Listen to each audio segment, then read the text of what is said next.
Hello, everybody. Welcome to CoinFund Q&A with Gnosis. We have Matt Liston and Martin Kopelman from Gnosis here.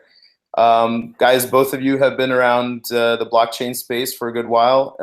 Do you want to make nevertheless an introduction and tell us at a high level what Gnosis is about? Sure, happy to. So yeah, I'm Martin. In the crypto space for quite a while. The first thing, or I think we started like 4 or 5 years ago. Like many, got excited about Bitcoin, wanted to start something, build something around Bitcoin, and we figured prediction markets are a really powerful tool. So we started building a Bitcoin prediction market, kind of really more out of excitement about Bitcoin in the first place. And then while doing it, getting deeper into prediction markets as well.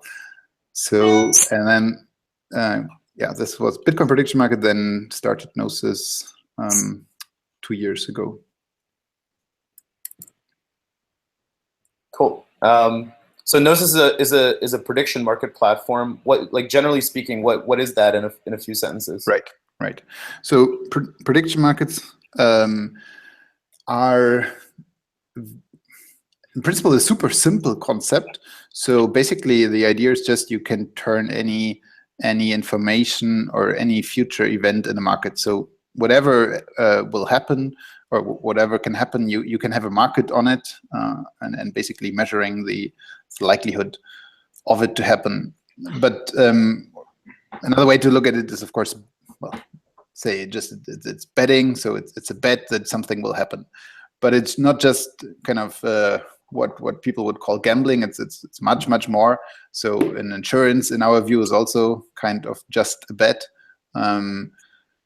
So there are many applications for prediction markets. So information gathering, hedging, gambling. And so what we did is, or what we realized, that although they all kind of technically have the same structure, the end user facing applications will be completely different. So of course you don't want to use the same interface if you do a sport bet and compared to you make an insurance on against something. So what our goal was to build this platform blockchain infrastructure component where it would be very easy to build all those applications on top, but they would still be in the same liquidity pool. And we think that that's really what blockchain is great for, to have a unified layer, global liquidity pool.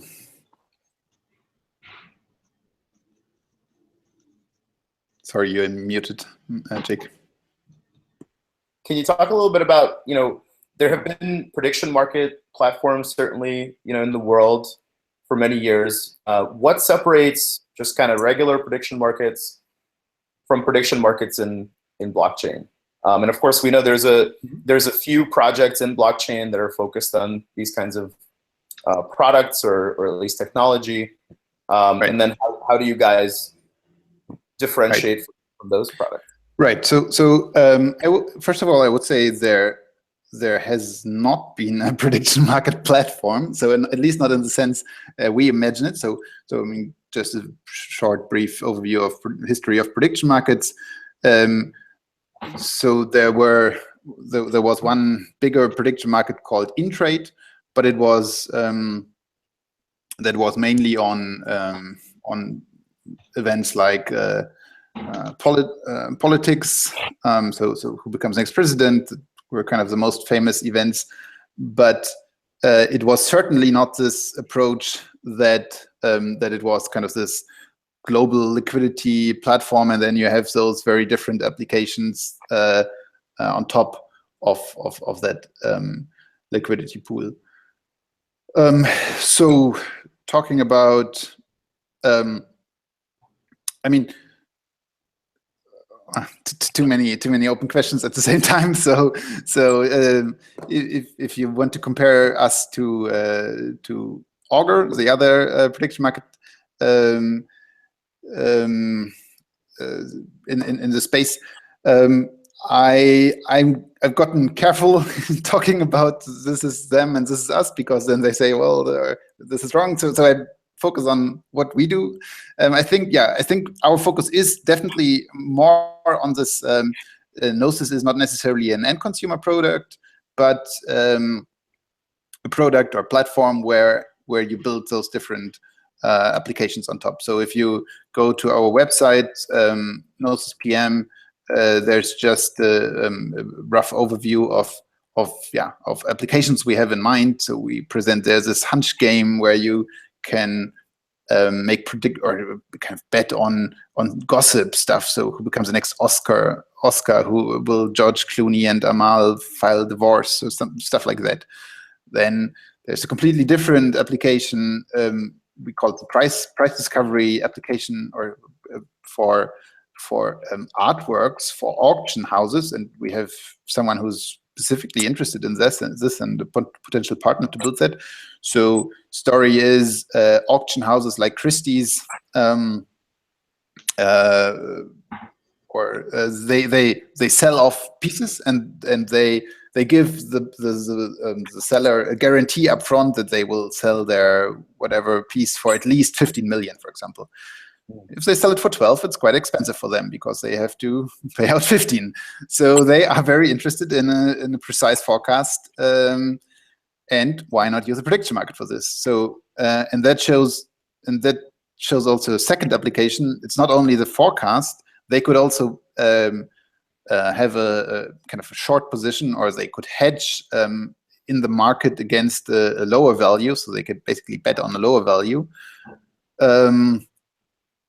Next application we showcase on the website, gnosis.pm, is an application where you make predictions on financial or on fundamentals of stocks. So the revenue of a company, the earnings per share, the whatever iPhone sales. So right now you have different companies, and you have this analysis covering a stock, and they they all make those forecasts, and then you usually have a whisper number that is kind of the expected thing they will report.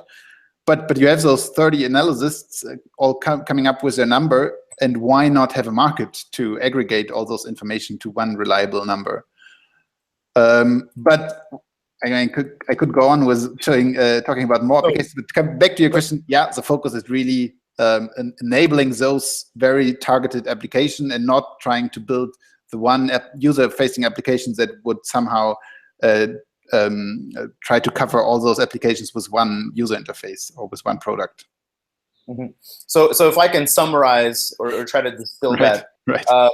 So kind of, you can think about more or less traditional prediction platforms, and I'm thinking of, for example, predicted.com, right? I was watching that during the 2016 U.S. election, and it was actually doing a really good job of kind of predicting which way it was going to go pretty early on. And those kinds of products are, they're squarely focused on this one use case, which is, political election and kind of prediction markets. And it's a centralized application.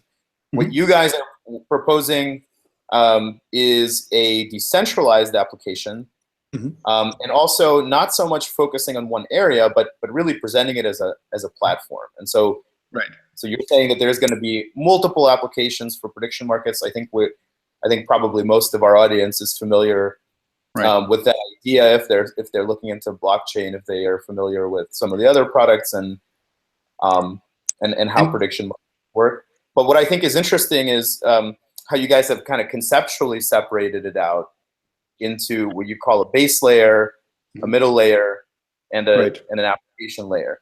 And I was wondering if you could talk a little bit about the differences between those layers and how they work with the platform. Right. So we also go to our website, Gnosis PM, scroll a little bit down, then you find a rough overview of those layers, much more in our white paper. But so, of course, the foundation is the Ethereum blockchain. And that is also the reason why Gnosis is decentralized, because it runs on on the Ethereum blockchain. And then our first layer above the Ethereum blockchain is, we call it Gnosis Core. And this is just a bunch of smart contracts that are completely open source and that don't have any fees or whatsoever. So anyone can build, use those smart contracts. I mean, that's kind of the idea of open source software. What we want to do with this is, of course, set an industry standard. So every project that kind of fits into the prediction market space should ideally use kind of this standard. It will just help everyone, because then all the services that we built, or that we are in addition building on top, will be compatible with everything that is based on the standard. So you need to actually, I mean, to actually run something, you need, of course, much more than just a few contracts on the blockchain. You will need user interfaces and kind of processes that automatically create events. You want to have market makers. You want to have just one random example of kind of a small service we run on top, and we just released yesterday, is a small Twitter bot that would tweet kind of regularly, just tweets the likelihoods of some events. So it currently tweets Litecoin will switch to SegWit with I think 40% in the next 6 weeks or something like that. And the user can easily interact with this market, or kind of make a prediction by just answering to this tweet, higher or lower, so something like lower 1 ETH, and the bot would respond just a QR code. So that is an encoded Ethereum transaction. All you need to do is scan this QR code, and you made a prediction. So this is just one example for the services layer. And then on top, well, we have those applications that I described initially.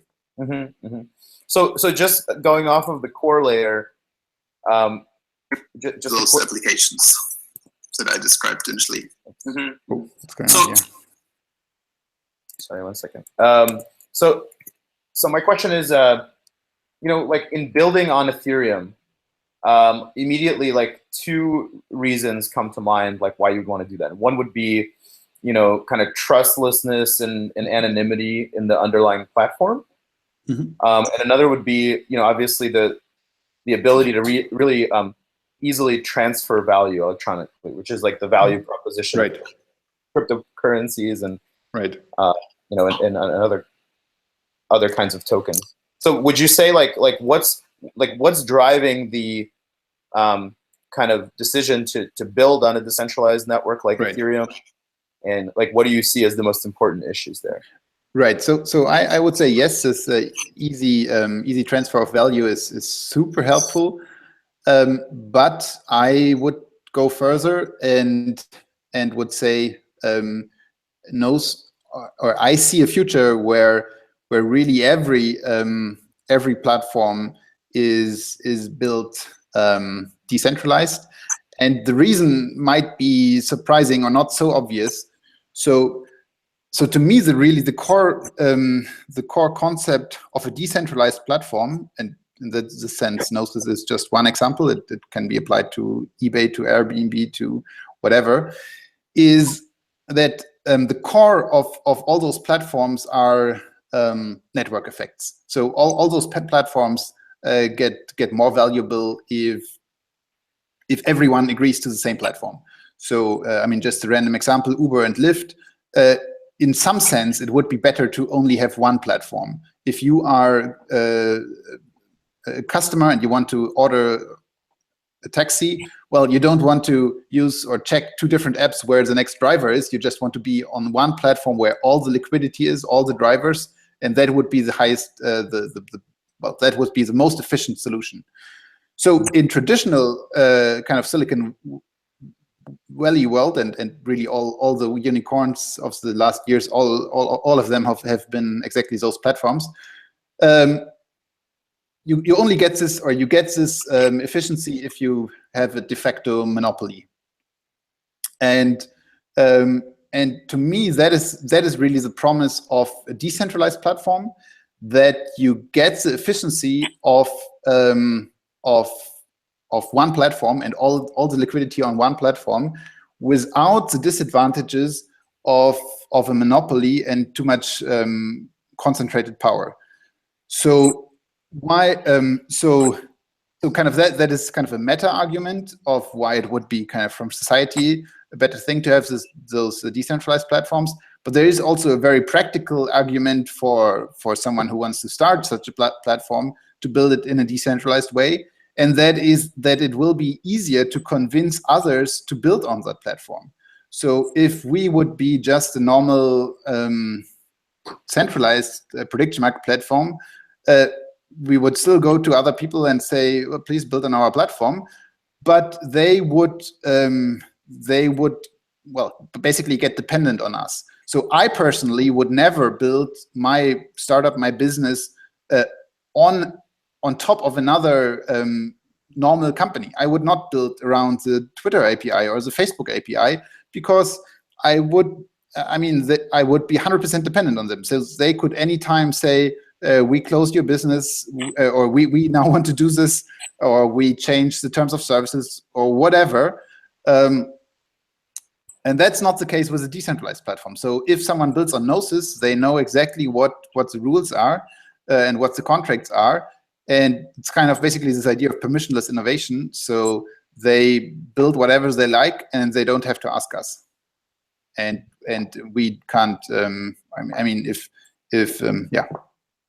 And that is the reason why I think it's easier to get those network effects on decentralized platform, because it's just way more attractive for others to build on something which is not. Yeah, that's a really interesting kind of argument, and not just in this scenario, but I think in kind of in general, right, where you have a bunch of different markets, you have kind of different companies competing with each other and trying to silo users away from other platforms and kind of build network effects. And so that's generally bad for users, right? Because there's low compatibility between those silos. However, the promise of a kind of blockchain or decentralized system underlying such a market is that that system is public and becomes the back end, and then all of the companies can sort of use that and build front ends on top and offer different services, and that's sort of what you're talking about here. So yeah, like we've definitely thought about that kind of model in many different markets. Yep. And blockchain promises to be, or at least an attempt to, consolidate things like liquidity, consolidate things like the whole user base of that market. And it's a really interesting thought, and I think we'll see if that works. And we don't know yet. I'd love to hear from Matt as well. Matt, one of the kind of interesting things when you go from the centralized prediction market domain to the decentralized prediction market domain, is the idea that the resolution of these markets is not done by humans or a centralized company, and instead is done by a decentralized network that you can trust much more, right? Can you talk a little bit about the way that Gnosis resolves markets? Hold on, just muted. Sure. So we take a modular Oracle marketplace approach. So we do have a decentralized Oracle as a backstop. And that's basically there to disincentivize oracles in the prior stages from cheating. But normally, a market would have several options for settlement. Basically, there would be multiple oracle providers in this marketplace that say, I can settle this type of data in this format. And the market creator could say, okay, I want this person to settle, or I want a quorum of this person, this person, this person, and I want them to have security deposits. So that would be the default method, which is pretty low cost, flexible, and high speed. And the flexible part and high speed kind of goes into what we're saying about the platform model. Because if you have all these really different applications, some of them are going to need very specialized resolution data. So one very specialized example is, say we have markets on insurance, and we have a market on, will this house burn down? Well, it's not like you can just Google and say, you know, did this address burn down? You actually need a claims inspector. So in that case, we could onboard claims inspectors from the insurance industry who are now working in a claims inspection gig economy, and they're actually settling the markets. In other cases, it may be situations where there's you know, markets on industrial optimizations, and you need sensors that are providing the resolution data. In other cases, it's interesting when for things where there are existing data streams, there are providers who are doing this well. You know, there's Reuters and whatnot for financial data, which have billions of dollars in market cap at stake. So it basically, our approach lets us take the best of both worlds. You know, existing providers and flexibility of all these different providers which can settle the interesting markets, but also having this decentralized backstop that provides an additional security mechanism and also disincentive for people to cheat in the prior stages. Cool. And so that's a really, that's an interesting concept of saying, you know, let's generalize the Oracle mechanism even into a market. Does that imply that, you know, anyone can become an Oracle and offer, you know, any kind of different resolution service? Or do you see you guys rolling out, you know, like kind of verticals of Oracles? It's like, okay, you're an Oracle for elections, you're an Oracle for insurance, you're an Oracle for hardware. Yeah. Well, I mean, I think ultimately it's definitely the former that we're going for. We're going for a situation where it's people deciding, I want to be an Oracle, I can offer my services, and if they're competitive, then they get to be an Oracle. In the early stages, I think it's necessary to bootstrap that process by using existing services like Reality Keys and Oracleize, which already provide some of this data. But you know, in the medium to long term, it should definitely go toward the former. We want, whenever possible, to create, you know, sort of new economic opportunities within this ecosystem for, you know, people to pick up different parts of the prediction market process. Cool. So how do you see, for example, the use case of a you know, general election? How does that get resolved? Yep. So a general election is pretty easy to resolve. It could just be a quorum of oracles who aren't necessarily very specialized, because it's something where you can Google it and it's very clear. You know, if there's a dispute in who won the presidential election, and that's going to cause a lot of bigger problems than just resolving a prediction market. Yeah. Awesome. So obviously, you guys are heading for a sale. I think that starts tomorrow, if I'm not mistaken. Yeah, I think so. And it also, that's what I've heard. That it also deals with, you know, obviously, you know, the thing that we'll be launching will be one of the tokens on your platform. So I think it's worth mentioning that, you know, there's actually several tokens on Gnosis. And if you guys could talk a little bit about the crypto economics of the system and what the tokens do and how it works. Sure. So when we designed those tokens, so first of all, there are two tokens. So GNO tokens, and those are tokens we will sell tomorrow. And they kind of, the only thing they do is generate a second type of tokens, and those are called Wiz tokens. Wisdom tokens. So let me just get one step back to kind of where this model is coming from and what we had in mind. So so it all again relates directly to this idea of being a platform for applications. So there will be a fee on Gnosis, or more specific on the service level. So then we had this different levels, and the core level is just open source code. Just, sorry, Martin, just to be clear, when you say fee, let's distinguish like fees that you pay to the network to do transactions, and then proprietary fees that are going to the company. Right. So yeah, correct. They were both. So I mean, every Ethereum transaction will have a gas cost, of course, and then there will be a fee for the Ethereum, the Gnosis network, basically. So, and those fees can be paid in wisdom tokens. So, in that sense, you can compare it a little bit to Ether and gas. So, Ether is Gnosis or GNO tokens, and gas is wisdom. The difference is in Ether or in Ethereum world, kind of having Ether or basically you consume or you lose, or you have to pay the Ether, or you have to convert the Ether to gas, and pay then essentially the Ether for your transaction. In the Gnosis world, it would be compared to, let's say, you just have to hold 10 Ether, and that would allow you to do a transaction every month, roughly. So that is kind of how it compares. So GNO tokens, you hold them, and then they will create those wisdom tokens, and with wisdom tokens, you can pay the fee.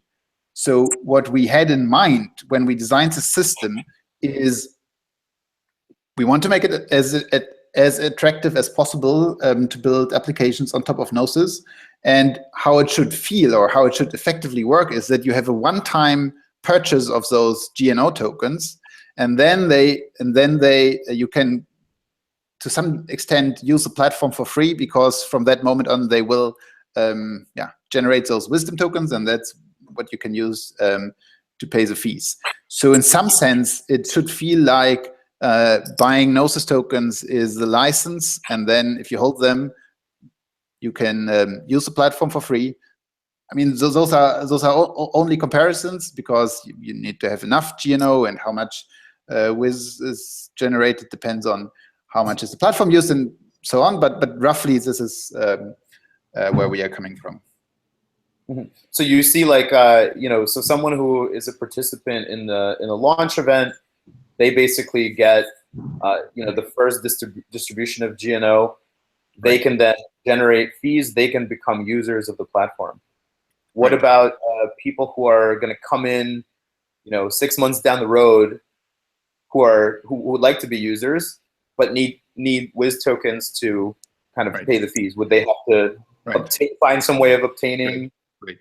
So for an end user of a kind of one of the applications that will be built on top of Gnosis, they don't need to know about GNO or Wiz or anything. So they, in the end, can make their prediction with whatever currency the market is denominated in. That will be in the beginning probably Ether. That soon after that will be hopefully some stable coins that will be available. Will it be some dollar-pegged Tether-like or whatever thing, or DAI, or, I mean, you are, I guess, familiar with all those stablecoin projects. But what we expect is that the conversion or the fee will be paid with wisdom tokens, but there will be just a seamless conversion. So we are very confident that it will be super easy and at basically zero or converging towards zero transaction costs to convert any token into any other token. So basically what Shapeshift does will become available for smart contracts. So as soon as a smart contract realizes, okay, this token, or I need this token, then you can put any token in, and so in the end, you pay $100, 50 cents of this dollar will be used to buy wisdom, and that can be used to pay the fee. But the user just it just feels like, they sent X amount of some tokens, and magically some of this is, or somehow the fees are paid. So Martin, I think this is a really important point, because market opportunity you guys have here and sort of the white space you can create through decentralization and taking share from incumbents. I think prediction markets really have, I'd like you to maybe spend a little time talking about how sort of mainstream users, will then get to Gnosis, because I think, you can use any cryptocurrency, but what's really interesting is we still have that kind of barrier to get people to adopt some form of cryptocurrency before they get to Gnosis. And I mean, is there any long-term vision for, being able to allow people to, kind of bypass even cryptocurrency, or, how do you really see and also that opportunity to get, new users on the platform? Tied into that, we have a few questions from our live chat in the live stream to the effect of, what is sort of your roadmap for getting this adopted and being distributed to market. So I think that ties into Alex's question and access. Right. So let me answer the first question. Yeah, to be honest, first of all, it will take some time. It will take at least a year or more, 2 years, until there will be applications that face people that are not today in the crypto world. However, we see, or we basically bet or expect two trends. A, the crypto world will get bigger and bigger, and B, yes, the entrance barrier will become smaller and smaller. So I know of at least 4 attempts currently to bring basically fiat currency on the Ethereum chain. I know that people are, or I know of 2 different projects where companies are talking, or people are talking to central banks, and they are interested. So I would make a prediction that in 2 years, fiat currency will be available in tokenized form on the Ethereum blockchain. This is not something we can do, or we will, or that's not our focus. That's kind of just our expectation that the ecosystem will go in that direction, that it will be easier for users to, or the entrance barrier will get lower and lower. I forgot the second question. The second question is kind of like, how do you see kind of the long-term strategy for getting users, or perhaps like institutional partners? What is your roadmap for that? Right. So, yeah. First of all, you can just check it on Gnosis PM/timeline. There we have a little bit of history of Gnosis, but it also goes then in the future. And there is one small, maybe I can do a screen share if I talk about that. Give me a second. Where is it? Screen share. You can see my screen now, right? Let's see. Yep. Right. So, yeah, this is timeline. This is history. Can skip that one. This is now, and this is our roadmap. So the first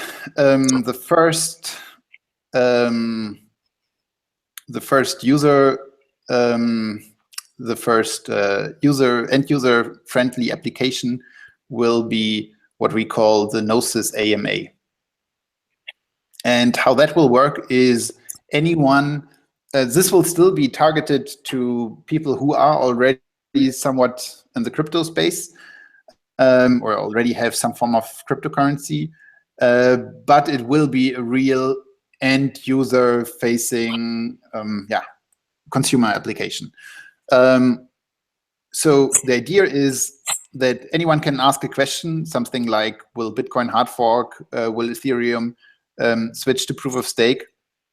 And you actually have to put up, or you have to actually fund this question. You have to, and thereby you guarantee that there's liquidity on the market by funding so-called automated market maker. And this automated market maker will basically offer a forecast or a number on this question. So will Bitcoin hard fork, and the kind of the initial percentage is, let's say, 50%. And then every user, hopefully every user in the world, we have to see what our lawyers, or I mean, there are lots of legal challenges, but hopefully as many as users as possible can then predict, or kind of everyone who would disagree with this forecast has a direct financial incentive to trade this market. And it will be very simple. So I talked already about this Twitter bot integration. I think I can just show it because it makes it even more clear. So then there will be a Twitter bot, and all of that is technically already live. We just need to polish it a little bit. So we have here something like this Gnosis bot, and it tweets things like, will Bitcoin hard fork? And all you have to do is answer. And so what's your, Jake, do you say it's higher or lower than 32%? Probably lower, right? I would say lower, yeah. Yeah, lower, 2 ETH. We are willing to put 2 ETH on this prediction. So it will, takes a second. Okay, here we go. Here's my notification. So what happened is the bot responded to me and said, okay, this prediction will change from yes 32 to yes 28 if I do this prediction and send it to Ether. And the QR code, I can scan this with Uport, and I'm just stopping screen sharing to show you my Uport. Stop sharing. Here we go. So maybe you can see this is well, this is Uport. And I'm just now scanning the QR code, and now it says, can you see this? Yep. Right. Buy shares. Right. Identified data. And a bunch of very cool. A bunch of data you wouldn't show an end user, but this will get polished. So all I need to do now is click on accept, and it will then ask me for my fingerprint, because it uses my private key to sign an Ethereum transaction. And yeah, whatever, you got it. So this is kind of the first application we want to have ready by the end of the year. And it will be available on a mobile, or at least I probably can't promise an app, but we can promise a mobile-friendly version of it. We can promise this Twitter integration. Yeah, so this is kind of the immediate, or the relatively soon coming first thing. Cool, very nice. But in parallel, we want to build all kind of partnerships with other teams that build or that already build things that could run on a prediction market, and get them to run it at least on Gnosis Basic or on Gnosis services. Awesome, thanks, Martin, for the demo. So we have about 12, 13 minutes. I want to make sure we also cover the structure of the sale, and I want to just kind of give a little intro to that part, because I think it's a really interesting how token sales and launches are evolving, and kind of how sales structure is also evolving. And of course, at CoinFund, we that is one of the principal areas that we are concerned with and that we study. And so to give like a little bit of background, when in the early days, when people were cloning the Bitcoin repository and making new coins, they were doing this thing where they were taking a very large, what was known as a pre-mine. Right. And of course, this presented problems of trust, and some people ran away with the money, and other people found the power to kind of sometimes dump their pre-allocation on the market and cause problems. And what this caused was a shift in the market, which sort of put the onus on founders who were doing these kinds of sales to decrease their pre-allocation. And so, if you actually look at the data in the market today, the average blockchain decentralized crowdfunding will float about 80% of their supply, right, and will allocate something on average like 20% of their supply. And one of the reasons that they do that, of course, is to sort of build trust, with the community and build confidence in the project, and not to appear too greedy and things like that.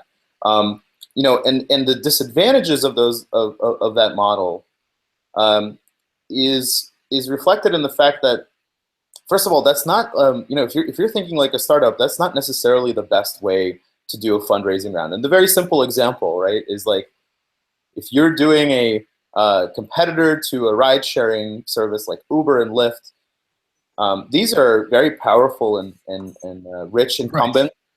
Right. And everybody knows that in that kind of global market, right, you need sort of strategic funding rounds along the way of your growth in order to do it. And these like 20% pre-allocation models typically completely fail to capture the essence of that. There's also no analogy in that kind of allocation model to traditional, startup private equity, where companies, will typically do like 20% on a Series A or something like that, right, and leave most of the equity in the hands of the team, and fundraise over time using that leftover reserve.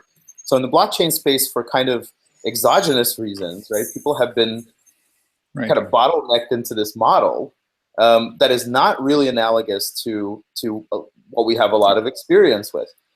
And I think one of the really interesting things about your auction model is that it allows you to have a more standard, sort of allocation model comparable to a traditional startup.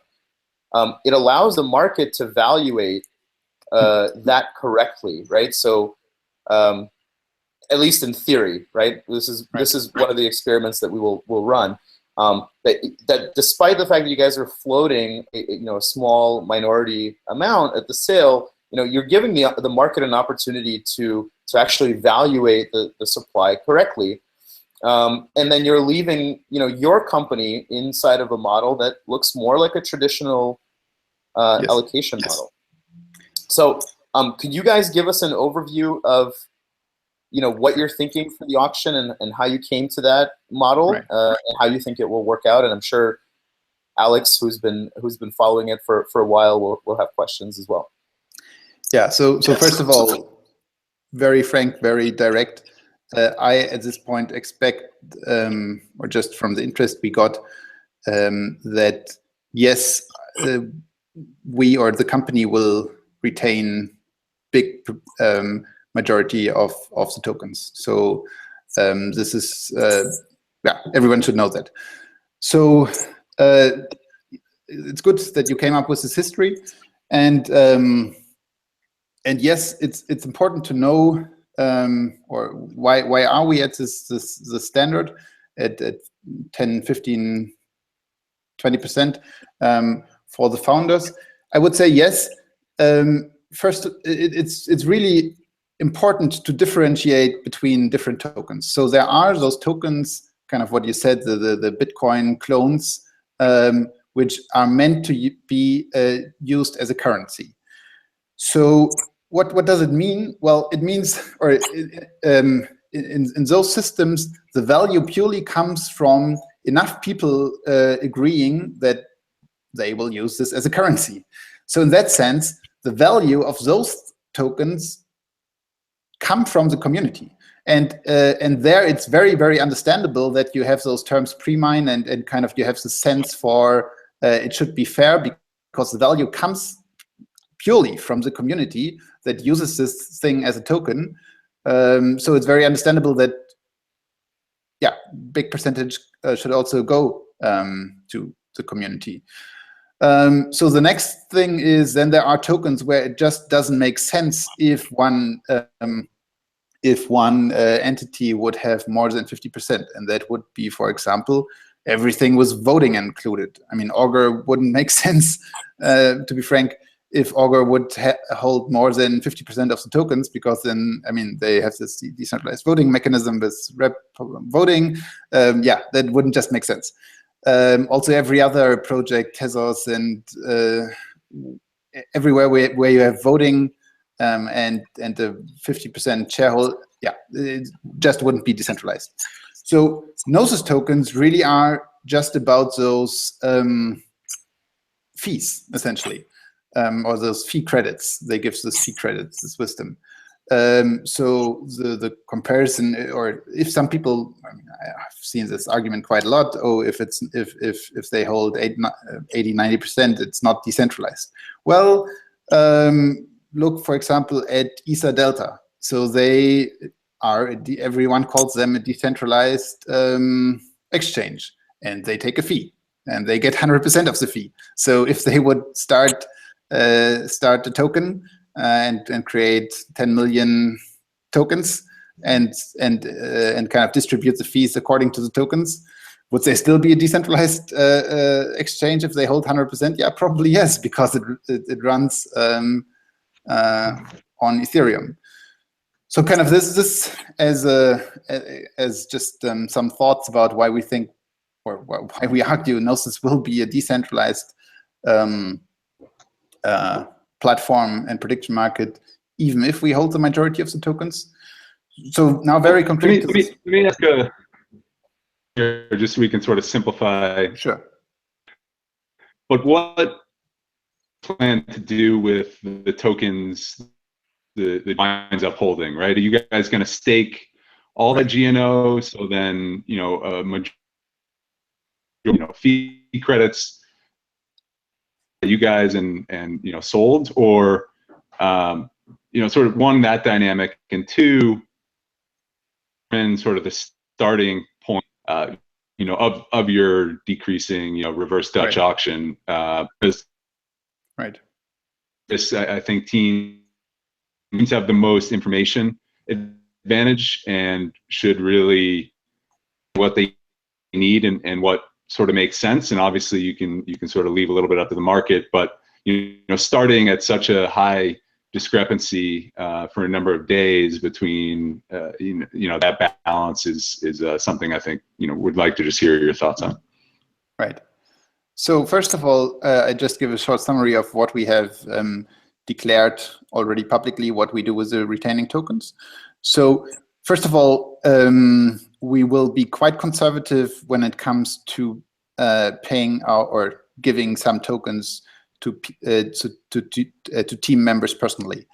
So we have said from the beginning there will be a minimum of 10% of tokens that will be retained, and basically only also those 10% will be used. So it's no secret that Gnosis is a consensus project. So consensus will also, as a company, will get part of those tokens, and another part of those, only of those 10%, will go to Gnosis employees and founders.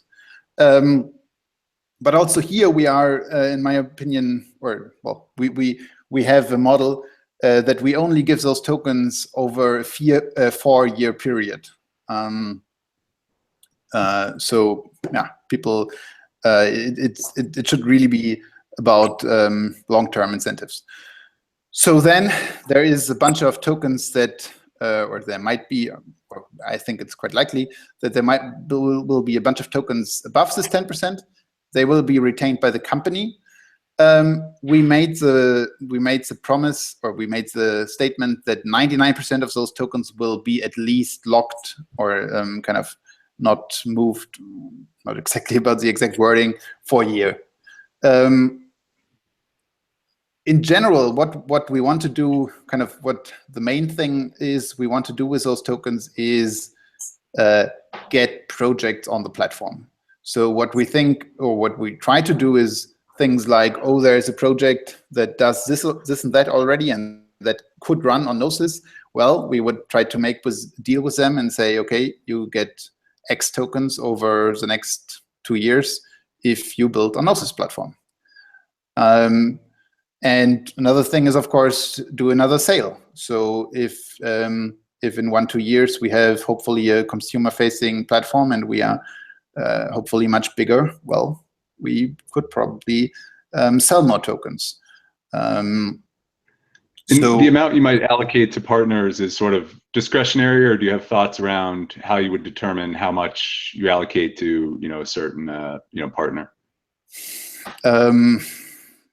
Yeah. No science, just sort of. Yeah. It's discretionary, but typically I think these will be early stage projects, so in around the terms of like an angel round.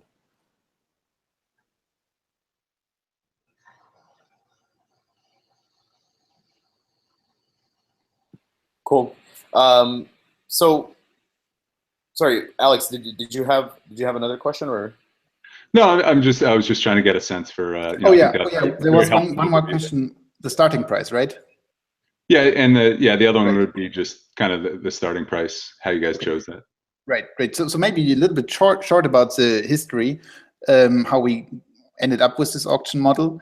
I think we communicated already more than 7-8 months ago that we are planning to do a token sale, and we had discussions with the community basically. So like 5-6 months ago, there was a bigger thread on Reddit, or initially we planned to do an uncapped sale, yeah, there were people suggesting that that's not a good idea, and we agreed to a bunch of those arguments. So Alex Fanzar suggested this auction model, and well, we liked it, and it is in a sense uncapped, or it's or kind of the total value of tokens is or can be very high. It's not uncapped, but it can be very high. So instead of so if your sale is very successful, instead of just raising more money, well, you just give up less tokens. How did we came up with this exact number? I actually wish we would have kind of, if I could do it again, I would have wished we started with a much higher number, just to make it even, or to make it very clear that this is not our kind of a suggestion. Then it's just a way to start the mechanism. So if I would do it again, I would probably start at more or less infinity, and then it would go down very sharply in the beginning, and then it kind of would slow down. I mean, we still would probably use the same curve, but start at I don't know, $1 billion per token. Then no one would ask, why do you start at $1 billion per token? Now, of course, everyone asks, why do you start at $30 a token? No, that's helpful. I think to me the major issues around pre-allocation, as someone who studied quite a bit of these, is sort of like, if you are doing a minority issue distribution, right, minority float, it's important that the overall valuation, so you get an implied valuation based on that in the price, right, and it's just important that the overall valuation is reasonable. And then the other major issue that we see with the projects is, when folks do have large pre-allocations, this sort of presents a risk to investors on the market, right? And one example is one of the guys that we've recently worked with is the storage team, and they were one of the first decentralized crowdfundings ever, and have like a pretty big allocation sort of for historical reasons. And then they're now moving to Ethereum and thinking about ways of putting the pre-allocation under vesting contracts, under maybe time-based vesting or performance-based vesting that gives the market guarantees about basically the inflation of the available supply, about how the team will use the funds, and they're even also considering maybe burning a few of the pre-allocation tokens, kind of as a as an accretive gesture to the community. So to me, like the overall valuation, and then the sort of responsible handling of larger pre-allocations. Those are the two kind of big issues in these things. You know, and I think if projects can get to a reasonable ground between those two things, then it could be okay. And from a founder's perspective, you know, this opens up the ability to you know, do funding rounds in the future, to support your company as you you know, different milestones in your growth. And generally, I think we could find models there, right, that actually will work better for everybody. So yeah, it'll be an extremely interesting you know, sort of example to watch as we think about, you know, a number of these issues. Just for kind of clarification purposes, the amount that is what you call locked and reserved, not for the team, not for the public, that will or will not be staked for that year. You mean for the generation of Wiz? Yes, exactly. Yes, we have this option to use this for Wiz, for generation of Wiz. And then maybe you know, you could quickly touch on, I know we're running out of time here a little bit, but just the dollar peg for Wiz and how you see you know, how you see the dynamics, you know, the market dynamics sort of keeping it around that peg. Right. So Wiz has one, or can be redeemed or can be used for $1 worth in the platform. So in that sense, it is like a Starbucks coupon. So you can't use the Starbucks coupon at any other place, but at Starbucks, well, you can pay services worth $1 with it. So what it should never, or I don't see any reason why it should ever have a value above $1. It can clearly has a value below $1, especially if we would, if Gnosis tokens would create too much Wiz. But the generation of Wiz is bounded. So generation of Wiz is actually bounded or connected to the use of Wiz. So the total amount of Wiz in existence has a target of 20 times the average use per month. So only if the use per month goes up, also the total amount of Wiz in existence goes up. So that should, and well, can't say it often enough. It's all it is an experiment. It is new things, new stuff. There are risks. But there should not be kind of any hyperinflation of Wiz, again, because it's bounded to the actual use of Wiz. If Wiz is used in the platform, this Wiz is destroyed, and essentially new Wiz is generated from GNO. That's helpful. Awesome. So guys, thank you very much. Is there anything that you would like to say, you know, either about the product or the crypto economics or the sales structure, kind of as a final word before we head off? Yeah, I mean, I can again reiterate kind of the right strategy in our opinion for the auction. Well, the strategy should be simple.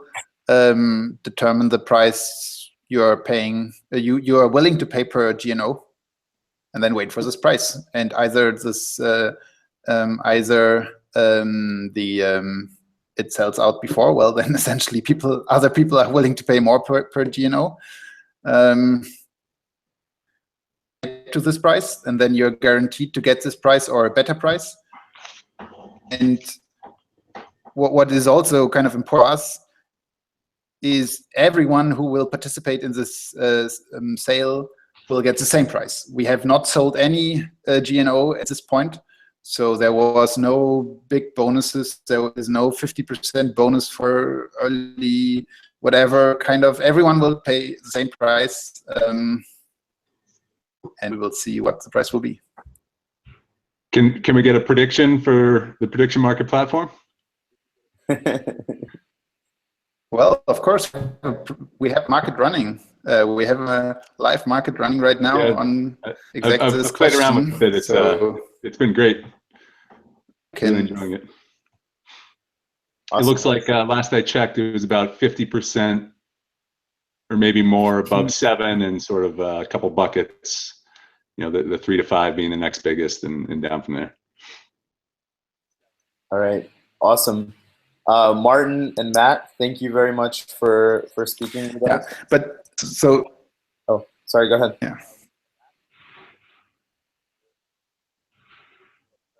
Sorry, Martin. Were you gonna say something? Yeah. I mean, yeah. I was going to say. Well, I just think it will sell out quite quickly. Yeah. The interest is very, very high. Although kind of there are a lot of voices that don't like the model. We know that already.